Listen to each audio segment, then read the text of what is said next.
اگر تم میری آخری خواہش سمجھ کر پوری کر لو تو میں اطمینان سے جا سکوں گی۔ اماں پلیز ایسی باتیں نہ کریں۔ اماں میں کیا کروں گی؟ یزدان سے نکاح کر لوں، لیکن اماں یزدان ہے کون؟ علینا نے معصومیت سے کہا۔ اور یزدان تو اس لڑکی کو دیکھ کر رہ گیا۔ اس کی علینا سے 2-3 ملاقات تو ہو چکی تھی۔ ان سب میں اس لڑکی کو اس کا نام ہی نہیں پتا تھا۔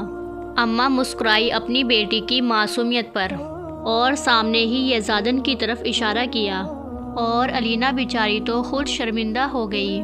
وہ یزدان کی طرف دیکھ نہیں پائی۔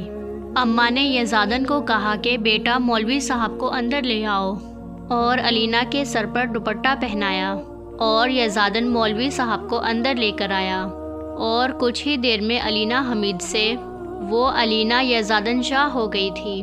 یزدان اپنی لٹل فیری کو بہت دھوم دھام سے اپنے گھر لے جانا چاہتا تھا، لیکن اب بھی وہ بہت خوش تھا۔ خوشیاں تو وہ بعد میں بھی منا سکتا تھا۔ اس کے بعد مولوی صاحب باہر چلے گئے تھے۔ علینا اور یزدان بھی اماں کے آرام کے غرض سے باہر نکل آئے۔ ان سب کے جانے کے بعد اماں اپنے بستر پر تھکی تھکی سی لیٹی۔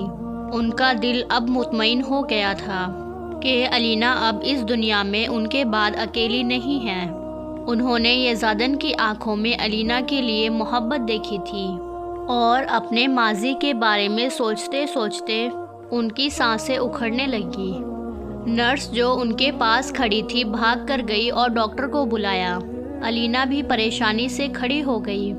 یزدان علینا کے لیے کینٹین سے کچھ کھانے کے لیے لینے گیا تھا۔ جب وہ واپس آیا تو علینا پریشان سی کھڑی تھی۔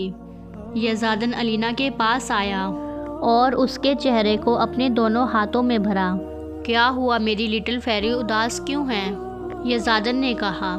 وہ اماں، علینا رونے کی وجہ سے کچھ کہہ ہی نہیں پا رہی تھی۔ اس سے پہلے کہ یزدان علینا کو چپ کرواتا، ڈاکٹر باہر آئے اور کہا سوری، ہم آپ کے پیشنٹ کو بچا نہیں سکے، اور یزدان کے کندھے پر تھپکی دے کر چلے گئے۔ یزدان نے علینا کی طرف دیکھا۔ علینا مسکرائی اور کہا وہ مذاق کر رہے تھے نا؟ لٹل فیری میری بات سنو، یزدان نے کہا۔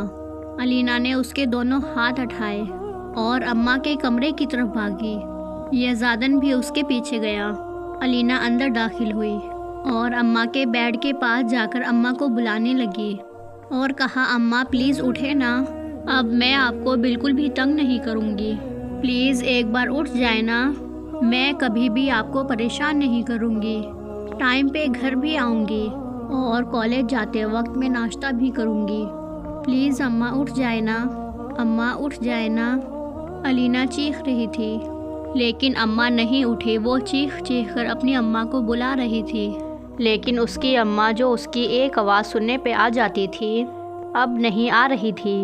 یزدان علینا کے پاس گیا اور اس کو اپنے گلے لگایا اور کہا پلیز لٹل فیری رحم کرو مجھ پر، آپ پلیز اماں کو کہے نا کہ اٹھ جائیں، وہ مجھ سے ناراض ہے لیکن آپ کی بات ضرور سن لیں گی۔ علینا نے روتے ہوئے یزدان سے کہا۔ یزدان نے کچھ نہیں کہا اور اس کے بالوں میں ہاتھ پھیرا۔ علینا گھٹنوں میں سر دیے اندھیرے کمرے میں بیٹھی تھی۔ آج اس کی ماں کو گئے ہوئے 3 دن ہو گئے تھے، لیکن علینا تھی کہ ان کی موت کے صدمے سے باہر نہیں نکل پا رہی تھی۔ نہ کھانے پینے کا ہوش تھا اور نہ ہی اس کو کسی اور چیز کا ہوش تھا۔ وہ بس سارا دن اور ساری رات روتی ہی رہتی اور اپنی اماں کو یاد کرتی رہتی۔ یزدان سے جتنا ہو سکتا تھا اس نے ان دنوں میں اس کا خیال رکھا۔ علینا اس وقت اپنے کمرے میں بیٹھی رو رہی تھی کہ یزدان کمرے کا دروازہ کھول کر اندر آیا۔ چلو لٹل فیری اپنے گھر چلتے ہیں، یزدان نے کہا، اور اس کے پاس ہی زمین پر بیٹھ گیا۔ اگر کوئی یزدان شاہ کو اس طرح ایک لڑکی کی خاطر زمین پر بیٹھے دیکھتا تو وہ صدمے سے ہی بے ہوش ہو جاتا۔ لڑکی بھی کوئی معمولی تھوڑی تھی، وہ تو زندگی تھی یزدان کی۔ یزدان اس کے پاس بیٹھا اور اس کو کھینچ کر اپنی گود میں بیٹھا لیا۔ علینا اپنا رونا بھول کر یزدان کو دیکھنے لگی۔ یزدان نے اس کا چہرہ اپنے دونوں ہاتھوں میں بھرا اور جھک کر اس کے گال پر اپنے لب رکھ دیے۔ الینا کی پکڑ یزدان کے کندھے پر سخت ہو گئی اور اس کا چہرہ شرم سے لال ہو گیا۔ یزدان نے جب اس کے چہرے کی طرف دیکھا تو وہ بے خود ہوتا اس کے دوسرے گال پر بھی